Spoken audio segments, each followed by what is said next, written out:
ही जलसा है और तमाम रुकावटें अबूर करके आवाम यहाँ पहुँची है। इन्होंने पूरी कोशिश की ना करें और आप जोश और जज्बा देखें। 1.5 साल से मैं देख रहा हूँ आप मंजर आम से गायब हैं और जलसों में आ जाते हैं, कैसे निकल आते हैं आप?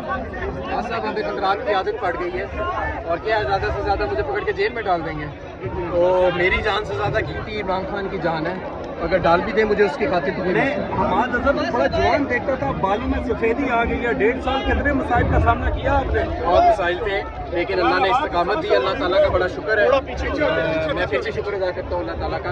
हमारे कारकुनान जो है उन्होंने ज़्यादा सख्ती बर्दाश्त की है, मैं उनके लिए ज़्यादा परेशान। आज 29 जगह पर जलसा में आने के लिए रुकावटें लगाई थी, क्या कहिएगा? व्हाट्स गोइंग ऑन, क्या चल रहा है? ये अब तक मामला सेटल डाउन हो जाएंगे? देखें, जब कोई हुकूमत जबर पे कायम की गई हो और उसके पीछे अवाम की हमायत ना हो तो आपको ऐसे मनाजिर नजर आते हैं 29 रुकावटों वाले। ये रुकावटें सिर्फ रुकावटें इस वजह से हैं कि इमरान खान कानून और आइन में यकीन रखते हैं। आप यकीन माने, अगर इमरान खान कानून और आइन में यकीन ना रखता होता और ये बाकी लोगों की तरह होता जो ताकत के नशे के लिए कुछ भी कर देते हैं, तो जितनी आवाम इमरान खान के पीछे है ये रुकावटें कहाँ रोक? हमाद अजहर आज क्या तकरीर करेंगे और कप्तान को क्या पैगाम देंगे? मैंने तो मैं कोशिश करूंगा कि मैं स्टेज तक पहुंच जाऊँ। वो ज़्यादा मुश्किल मरला है, तकरीर वाला मरला जो है वो इतना मुश्किल नहीं। ये बताइएगा कब आ रहे हैं मंजर आम पे, कब आप जल्द से जब मुझे खान साहब इशारा करेंगे उसी वक्त मैं सामने होऊंगा। खैर मुझे तो खान साहब ने कहा है कि अभी सामने ना हो क्योंकि तुम्हारी जान को खतरा है। मैं फिर भी 12 जितनी कोशिश करता हूँ मैं निकल आता सर, हूँ। आज इस्लामाबाद आए हैं तो पिछली बार भी आप पीटीआई के सेक्रेटेरिएट आए, पुलिस गिरफ्तार करने आ गई थी। आप आज कैसे आए, किस पे आए, किस तरह निकले? मैं कारकुनों के मुझे घेरा हुआ था, हज़ारों कारकुन थे, वो मुझे लेके आए। वापसी जाने में वो भी मेरे साथ होंगे।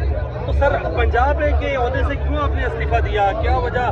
पीटीआई की क़यादत आपको इमरान खान से मुलाकात नहीं करने दे रही, क्या वजह? मेरा ये ख्याल था कि क्योंकि मेरा बराह रास्त रब्ता नहीं है, रोज़मर्रा के बहुत सारे मसाइल होती हैं जो पूछने होती हैं, उसमें फिर दिक्कत आती है। लेकिन खान साहब ने कहा कि इस दिक्कत के बावजूद आप काम करें, तो मैं अपनी फ़राइज़ सर अंजाम दूँ। तो क्या आज के जलसे का क्या पॉइंट ऑफ व्यू? और खान साहब को कहा जा रहा है कि फौजी तहवील में दिया जाने लगा है।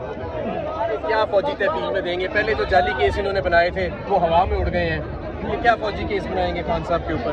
कोई खान साहब इस वक्त अवाम के दिलों की आवाज़, उन पे अगर कोई आंच भी आई तो मैं समझता हूँ कि ये हुक्मरान जो है ना इनके काबू में नहीं। कितने मुकदमात हैं राइट नाउ आप पे, और क्या ट्रायल का या जमानतें वगैरह करवाई आपने? 53 मुकदमात है। 53 यानी कि 50 कर ली।